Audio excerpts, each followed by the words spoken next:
দলীয় সিদ্ধান্ত অমান্য ও শৃঙ্খলা পরিপন্থী কর্মকাণ্ডের অভিযোগে বিএনপির সিনিয়র যুগ্ম মহাসচিব রুহুল কবির রিজভীকে দল থেকে বহিষ্কার করা হয়েছে। খুর পার্টি এবং পায়ের রক্ত পার্টি এরা কারা, এদেরকে জনগণ জানে না।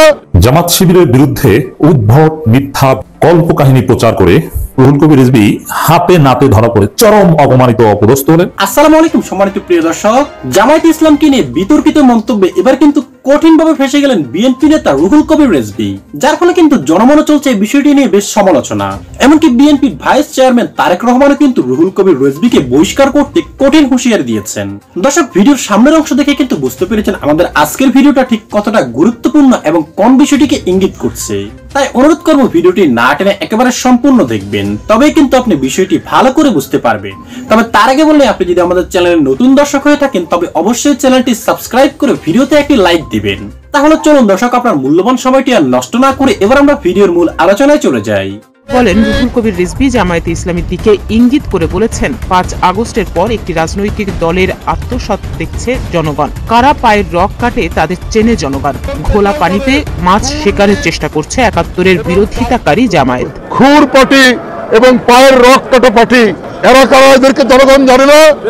তারা পায়ের রক কাটে তাদেরকে তো জনগণ ঠিকই জানে, চেনে। খুব ঘোলা পানিতে মাছ শিকার করার চেষ্টা করছে। আপনাদের 71-এর অর্জন কি? আপনারা 71-এর বিরোধিতা করেছেন। রিজভীর এ জাতীয় বক্তব্য বিগত কয়েক দশক ধরে প্রচার করা হচ্ছে। রক কাটা, ঘোলা পানিতে মাছ শিকার, 71-এর বিরোধিতা, এই সব বক্তব্য জনগণ বহু পূর্বেই প্রত্যাখ্যান করেছে। রিজভী জামায়াতের বিরুদ্ধে এসব কথা উচ্চারণ করে কি অর্জন করতে চান তা জনগণের কাছে স্পষ্ট নয়। জামায়াত রক কাটা ও ঘোলা পানিতে মাছ শিকারের রাজনীতি কখনো করেনি। তিনি জামায়াতের দিকে ইঙ্গিত করে ইসলাম নিয়ে রাজনীতি করেন। ইসলাম মানে তো বারবার মুনাফিকি করা না। তার এই বক্তব্য চরম মিথ্যাচার ছাড়া আর কিছুই নয়। আপনারা তো ইসলাম নিয়ে রাজনীতি করেন। বিবৃতিতে আরো উল্লেখ রয়েছে, জামায়াত ইসলাম নিয়ে রাজনীতি করে না, ইসলামী আদর্শের ভিত্তিতে রাজনীতি করে জামায়াত। জামায়াতে ইসলামী কখনো মুনাফিকি করেনি। জামায়াত দেশের মানুষের অধিকার, আইনের শাসন, ন্যায় বিচার, মানবাধিকার ও ভোটের অধিকার প্রতিষ্ঠা করার জন্য আপোষহীনভাবে লড়াই করেছে। জামায়াত কখনো মুনাফিকির আশ্রয় নেয়নি। রিজভী অবশ্যই অবগত আছেন 2018 সালে প্রতিষ্ঠিত জোটকে এড়িয়ে ভিন্ন মতের লোকদের সঙ্গে জোট করে ক্ষমতায় যাওয়ার জন্য যে ঐক্য করা হয়েছিল তা কি জাতির সঙ্গে মুনাফিকি নয়? জনগণ এই রাজনৈতিক ছন্দপতনের ইতিহাস ভুলেনি। বিবৃতিতে আরো উল্লেখ রয়েছে, জামায়াতে ইসলামীর রাজনীতি ভারতের আধিপত্যবাদ ও ফ্যাসিবাদের বিরুদ্ধে।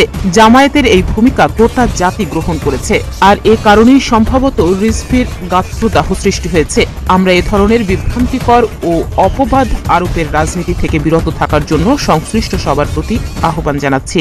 ইসলামী ব্যাংক কিভাবে গ্রাস করে নিল একটি রাজনৈতিক দলের অনুসারীরা, তাহলে আজকে কোন মুখে বলছেন এক চাঁদাবাজ পালিয়েছে, আরেক চাঁদাবাজকে কেউ দেখতে চায়? জামাত শিবিরের বিরুদ্ধে উদ্ভট মিথ্যা ভিত্তিহীন কল্পকাহিনী প্রচার করে কবি ও রাজনীতিবিদ এবং অনেকে এখন সংশয় সন্দেহ করছেন যে রুহুল কবির রিজভী ঘুরিয়ে ঘুরিয়ে হাঁটেন কেন লাঠি নিয়ে। এটা কি নাটক না আসলে প্রয়োজন? আমি সেটা বলছি না এবং বলতে চাই না। রুহুল কবির রিজভীকে মানুষ একেবারে উলঙ্গ করে ফেলছে। তার লাঠি বর্দা নিয়েও এখন জনগণ সন্দেহ করছে। কারণ রিজভী যে কবিতা আবৃত্তি করেছেন আজকে, আমি যখন কথা বলছি যে জামাত ইসলামী নাকি ইসলামী ব্যাংকগুলো দখল করছে, কি উদ্ভট এবং হাস্যকর কথা। ইসলামী ব্যাংক রুহুল কবির রিজভীর বাপের ব্যাংক ছিল, আর সে বাপের ব্যাংক জামাত ইসলামী নিয়ে যাচ্ছে। ফাজলামের একটা লিমিট আছে। রুহুল কবির রিজভীর কবিত্বের সীমারেখা অতিক্রম করেছেন। তিনি তো এমনিতে বানিয়ে বানিয়ে উদ্ভট কবিতা আবৃত্তি করতে এমনিতেই অভ্যস্ত। ইসলামী ব্যাংকগুলো জামাত ইসলামী দখল করছে। আপনি চিন্তা করেন যে মাথায় কতটা ঘিলু থাকলে, কতটা সমস্যা হলে, মানসিকভাবে কতটা বিপর্যস্ত হলে এই উদ্ভট কথা বলতে পারে। আরো নানান উদ্ভট শিবির রক কাটে। এখন আবার জামাত 71 স্বাধীনতা বিরোধী, তাহলে জামাতের সাথে জোট ছিল কেন আপনাদের? এই 71 স্বাধীনতা বিরোধীদের গাড়িতে পতাকা তুলে দিয়েছিল কেন খালেদা জিয়া? মন্ত্রী বানিয়েছিল কেন? কেন জোট করেছিলেন? তখন মনে ছিল না, এখন খোটা দেন? দর্শক, আরো নানান কথা বলেছেন। এই কথা বলে রুহুল কবির রিজভী বেকায়দায় করেছেন। কি বেকায়দায় করেছেন? জামাত ইসলামী জিতে গেল, জামাত ইসলামের বড় বিজয়। রুহুল কবির রিজভী একপাক্ষিকভাবে ট্রলের শিকার হচ্ছেন, তাকে নিয়ে মানুষ ফান করছে এখন। যদি এরকম হতো যে রিজভী একটা অভিযোগ করেছেন জামাত ইসলামের বিরুদ্ধে, তার সপক্ষে প্রমাণ উপস্থাপন হচ্ছে, রিজভীর পক্ষে অনেকে লিখছেন, বিপক্ষে লিখছেন, তাহলে রিজভীর মান সম্মান বাঁচত। এত বড় দলের একজন নেতা, তার পক্ষে কেউ লিখতে পারছে না, তার পক্ষে কোনো যুক্তি প্রমাণ কেউ দিতে পারছে না। আচ্ছা, জামাত ইসলাম ইসলামী ব্যাংকগুলো, শুধু ইসলামী ব্যাংক না, ইসলামী ব্যাংকগুলো নাকি দখল করছে। কিভাবে, কোথায় দখল করছে? আপনার বাপের ব্যাংক দখল করছে, একটু প্রমাণ দেন না, একটু মামলা করেন। দিতে পারছে? একজনকেও দেখেছেন যে রিজভির বক্তব্যের সপক্ষে কোনো পেপার কাটিং অথবা কোনো এভিডেন্স হাজির করতে যে এইভাবে দখল করছে রিজভির বাপের ব্যাংক? কারণ দখল মানে কি? অন্যের জিনিস নিয়ে যাওয়া, গায়ের জোর, এটাই দখল। আর নিজের জিনিস পুনর্দখল, ওটা তো আর দখল না। দর্শক, কোন কোনটা কিভাবে দখল? কেউ রিজভির পক্ষে, বিএনপির তো লক্ষ কোটি সমর্থক, টেম্পো স্ট্যান্ড থেকে শুরু করে বিশ্ববিদ্যালয়গুলোতে না গেলেও লঞ্চঘাট, কই কেউ তো রিজভির পক্ষে দাঁড়াতে পারছে না। এমনকি রিজভি যখন এই বক্তব্য দেন, তখন তার আশেপাশে যারা দাঁড়িয়েছিল, সোজা হয়ে দাঁড়িয়েছিল, তাদের মুখে হাসি নেই, জানে যে এগুলো ফাও কথা। তো দর্শক, আর জামাত ইসলামীর লোকজন বা সাধারণ জনগণ কি করছে? তথ্য প্রমাণ হাজির করছে যে কারা রক কাটে, আর কারা চাঁদাবাজি করে, আর কারা ব্যাংক দখল করে। দর্শক, আমি কয়েকটা লেখা আপনাদেরকে শোনাবো যে রিজভি কতটা বেকায়দায় পড়েছেন, কতটা কঠিন পরিস্থিতি পড়েছেন, জনগণ কিভাবে রিজভিকে ধুয়ে দিচ্ছে। একজন লিখেছেন, আজ দেখি টেম্পো স্ট্যান্ডের মুখপাত্র ওয়াজ করতেছে, শিবির রক কাটে, শিবির রক কাটে। হ্যাঁ, ওয়াজ করেছেন, তিনি ধর্মের কথা শুনিয়েছেন, জামাত প্রতারণা করে, কথা বলে এক মুখে, এইসব কথাবার্তা বলেছেন। এটাই হচ্ছে ইসলাম। এইসব ওয়াজ শুনলে শয়তানও হাসে। মুখপাত্রকে এক নজর ঢুমেরে দেখলাম, কোন বয়সী সে? দেখলাম একটা বুড়ো খাটাস টেম্পো স্ট্যান্ডের পাশে দাঁড়িয়ে বগর বগর করছে। এর মানে এই বৃদ্ধদের রাজনীতি বাংলাদেশে নাই, তারুণ্যের রাজনীতি বাংলাদেশে। তরুণ প্রজন্ম এখন এদেরকে বুড়ো খাটাস বলছে। সিরিয়াস। যাক, এখন এই রিজভির মতো একজন ত্যাগী নেতা, নির্যাতিত নেতা, কবি হোক আর উদ্ভট কথা আগে থেকেই বলতেন, কিন্তু তারপর তিনি নির্যাতিত ত্যাগী নেতা, তিনি এরশাদ বিরোধী আন্দোলন করতে গুলিবিদ্ধ হয়েছিলেন এবং তিনি নিবেদিত প্রাণ, তিনি অফিসে থাকেন, বিএনপির জন্য ডেভোটেড। এই জন্য তার প্রতি আমাদের শ্রদ্ধা অবশ্যই থাকবে। কিন্তু জনগণ ট্রল করছে তাকে নিয়ে, তার খুরি হাঁটা নিয়ে এখন প্রশ্ন তুলছে। এভাবে অসম্মানিত হচ্ছেন রিজভি মিথ্যা কথা বলার জন্য। রুহুল কবির রিজভিকে জামাত শিবিরের বিরুদ্ধে অপবাদ দেওয়ার জন্য ক্ষমা চাইতে হবে, নইলে রুহুল কবির রিজভিও ওই বুড়ে খাটাসদের তালিকায় পড়বেন। রিজভির সামনে অপার সম্ভাবনা ছিল। জনগণ প্রমাণ হাজির করছে। 19 ডিসেম্বর 2024 রিপোর্ট, চাঁদা দিতে অস্বীকৃতি, মারধরের পর আওয়ামী লীগ নেতা রক কাটল বিএনপি, এরকম বেশ কিছু অভিযোগ আছে। আর একটা খবর, ইত্তেফাকের, চাঁদা না দেয় রক কেটে নিল বিএনপি, ইত্যাদি ইত্যাদি। আপনি রক কাটা বা এগুলো সার্চ দেন, বিএনপি নাম আসে না, কার নাম আসে দেখেন। রক কাটে হচ্ছে কারা আর কার নাম বলে। দর্শক, এইভাবে বিএনপি ধরা পড়ছে, প্রমাণ দিচ্ছে। স্বেচ্ছাসেবক দল নেতার নেতৃত্বে ব্যবসায়ী টাকা ছিনতাই, অমুক অমুক, আপনি ছিনতাই, লুটপাট, চাঁদাবাজি লিখে সার্চ দিলেই বিএনপির নাম চলে আসবে। আওয়ামী লীগকে ছাড়িয়ে যাচ্ছে চাঁদাবাজি, লুটপাটে, আর তারা বলছে বিএনপি নাকি, জামাত নাকি চাঁদাবাজি করছে। হাস্যকর কথা। এবং দেখেন, এই যে ইসলামী ব্যাংক জামাত লুট করছে বা অমুক তমুক, প্রমাণ দেন। আর প্রমাণ এসেছে 5 আগস্টের 5 দিন পর ইসলামী ব্যাংক দখলের নেতৃত্ব দিচ্ছে যুবদল নেতা নয়ন। ঢাকা মহানগর দক্ষিণের সেক্রেটারি রবিউল ইসলাম নয়নের নেতৃত্বে আগ্নেয়াস্ত্র সহ ইসলামী ব্যাংকের হেড অফিসে হামলা চালায়। ইসলামী ব্যাংকের 7 জন কর্মকর্তা কর্মচারী গুলিবিদ্ধ হয়, গুরুতর অবস্থা হাসপাতালে চিকিৎসা নেয়। এবং যুবদল সভাপতির বিরুদ্ধে 200 কোটি টাকা ইসলামের কাছ থেকে ঘুষ নেওয়ার অভিযোগ। আবার ইসলামের গাড়িতে কে চলেছে, ইসলামের গাড়িটারি বিলাসবহুল অনেক কিছু সরিয়ে দিতে কারা সহায়তা করে বহিষ্কৃত হয়েছে জাতি জানে। আর জামাত কি করেছে একটু দেখান না, যে জামাত অমুক জায়গায় ইসলামের টাকা খেয়েছে, এইভাবে বাঁচানোর চেষ্টা করেছে, গাড়িতে চলেছে, একটু দেখান। আমির জামাত কবে, জামাতের কোন আয়োজনের কোন অ্যাসিস্ট্যান্ট সেক্রেটারি ইসলামের গাড়িতে চলেছে, আর ছবি সহ জামাতের লোকজন দিয়ে দিয়েছে বাসের তলায়, যে কিভাবে কি করছে এরা, কোন কোন নেতা ইসলামী ব্যাংক দখলের সাথে জড়িত, যে ইসলামের টাকাকে কারা করতে চেয়েছিল, কারা কি করতে চেয়েছিল, এই যে ধরা পড়ে গেল। দর্শক, রুহুল কবির রিজভী হাতে নাতে ধরা পড়ে চরম অপমানিত, অপদস্থ হলেন এবং জনগণের জনরোষের মধ্যে পড়লেন। এত অসম্মানিত রুহুল কবির রিজভী মনে হননি। ভুল কথা বলতে পারেন, কিন্তু মিথ্যাবাদী, ধান্দাবাজ, মানে মাথায় সমস্যা, এই টাইপের কথা বলেন, এটা খুবই দুঃখজনক। আরেকজন লিখেছে, জনাব রিজভী হঠাৎ ওনার দলীয় নেতাদের ব্যাংক নিয়ে কেন খুব ঝাড়লেন, মানে এটা ট্রল করে লেখা। আব্দুল ওয়াল মিন্টু ন্যাশনাল ব্যাংক দখল করেছে এবং মির্জা আব্বাস তার ঢাকা ব্যাংক দখল নিয়েছে। ইসলাম, মানে মজা করে লেখা, এর মধ্যে মেসেজ। ইসলাম ব্যাংক এখনো মূল মালিকদের হাতে আছে কিনা নিশ্চিত নয়।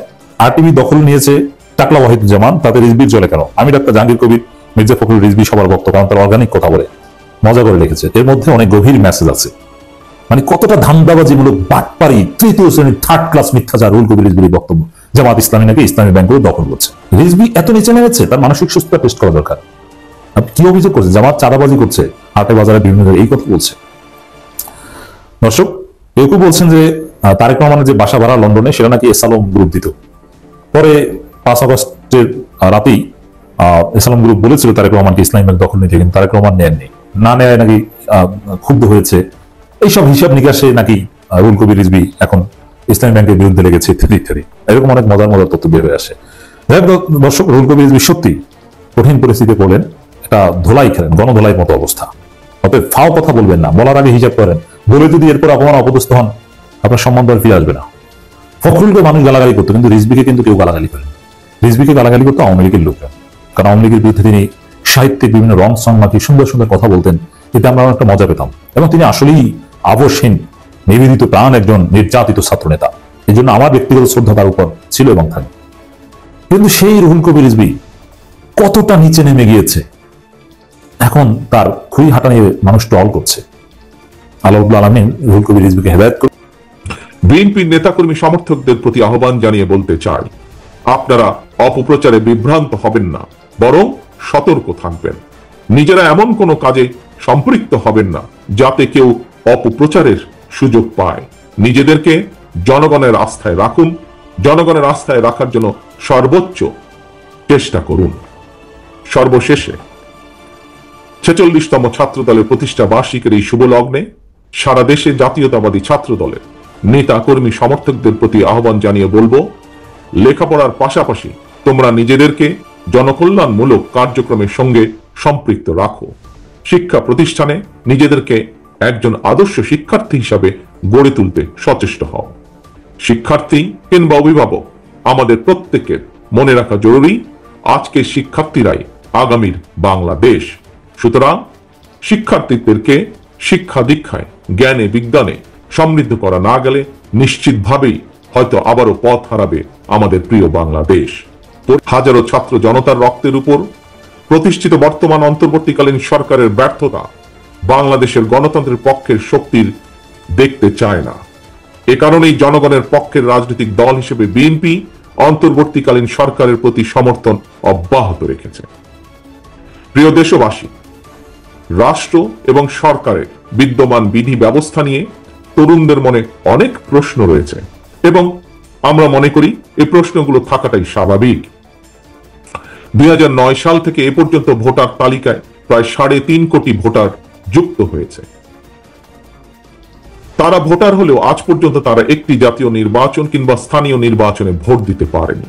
তারা পারেনি নিজেদের পছন্দের প্রার্থীকে ভোট দিয়ে জনপ্রতিনিধি নির্বাচিত করতে, অথবা ইচ্ছা থাকলেও তারা কেউ নিজেরাও জনপ্রতিনিধি নির্বাচিত হবার সুযোগ পায়নি।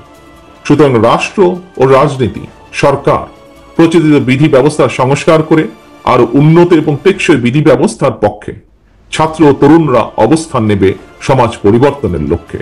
দেশের তরুণ জনগোষ্ঠী ভূমিকা রাখবে, এটিই স্বাভাবিক, এটিই তারুণ্যের ধর্ম।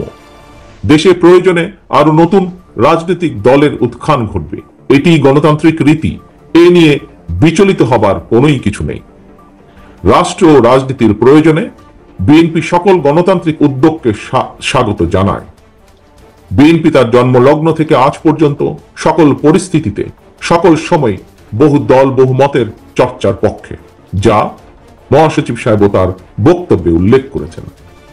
এক্ষেত্রে বিএনপির দৃষ্টিভঙ্গি অত্যন্ত স্বচ্ছ।